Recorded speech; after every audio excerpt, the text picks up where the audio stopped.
ஆர்வம் ஐஏஎஸ் அகாடமியின் நடப்பு நிகழ்வுகளும் வினாக்களும் நிகழ்ச்சியை கேட்க போறீங்க. வழக்கம் போல 5 முக்கிய செய்திகளும் அதிலிருந்து கேள்விகள் எப்படி கேட்கப்படலாம், அதற்குண்டான பதில் என்னன்னு பார்க்க போறோம்.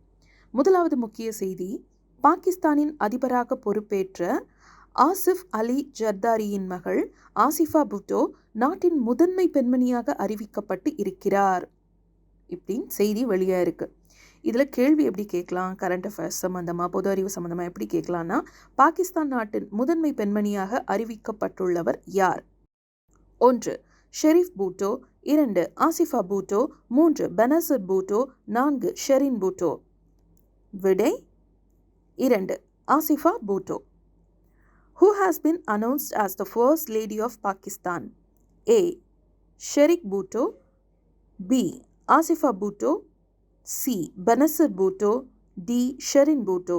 Answer is option B. Asifa Bhutto Zardari. அடுத்த செய்தி, டெல்லி பூசாவில் உள்ள இந்திய வேளாண் ஆராய்ச்சி நிறுவனத்தில் சஷக்த் நாரி விக்சித் பாரத் நிகழ்ச்சி நடைபெற்றது. கேள்வி, இந்திய வேளாண் ஆராய்ச்சி நிறுவனம் எங்கு அமைக்கப்பட்டுள்ளது? 1 மும்பை, 2 பெங்களூர், 3 டெல்லி, 4 சென்னை. விடை டெல்லி பூசா 3. Indian Agricultural Research Institute set up at A. Mumbai, B. Bangalore, C. Delhi Pusa, D. Chennai. Answer is option C. Delhi Pusa.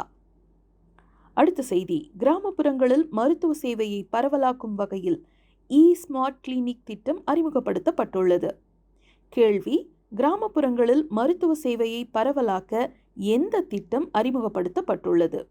1 Bharat திட்டம், 2 கிளினிக் திட்டம், 3 மெடிசன் திட்டம், 4 ஸ்மார்ட் கிளினிக் திட்டம்.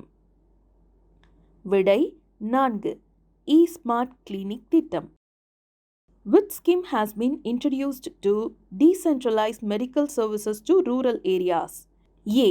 Bharat project, B. clinic scheme, C. medicine scheme, D. smart clinic scheme. Answer is option D. smart clinic scheme.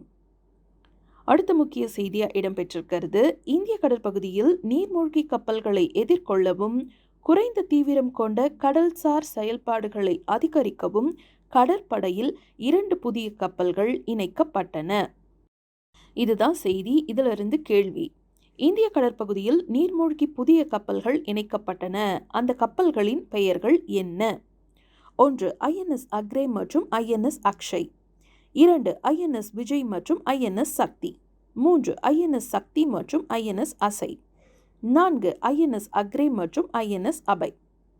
விடை 1 INS Agrey மற்றும் INS Akshay. What are the names of the 2 new ships inducted into Indian Navy? A. INS Agray and INS Akshay, B. INS Vijay and INS Shakti, C. INS Shakti and INS Ajay, D.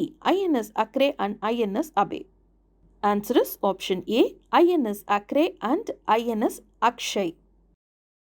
இன்றைக்கு நம்ம பார்க்க போகிற இறுதி முக்கிய செய்தி, மொத்தம் ரூபாய் 1.25 லட்சம் கோடி மதிப்பீட்டில் 3 செமிகண்டக்டர் தொழிற்சாலைகளுக்கு குஜராத்தில் 2, அஸ்ஸாமில் 1 என பிரதமர் மோடி அடிக்கல் நாட்டினார். கேள்வி, இந்தியாவில் ரூபாய் 1.25 லட்சம் கோடி மதிப்பீட்டில் 3 செமிகண்டக்டர் தொழிற்சாலைகள் எங்கு அமைக்கப்பட உள்ளன? 1 குஜராத் மற்றும் அஸ்ஸாம், 2 ராஜஸ்தான் மற்றும் அஸ்ஸாம், 3 டெல்லி மற்றும் குஜராத், 4 சென்னை மற்றும் கர்நாடகா. விடை 1 குஜராத் மற்றும் Assam.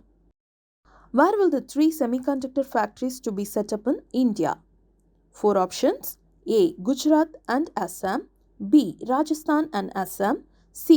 Delhi and Gujarat, D. Chennai and Karnataka. Answer is option A. Gujarat and Assam. மீண்டும் நாளைக்கு சந்திப்போம்.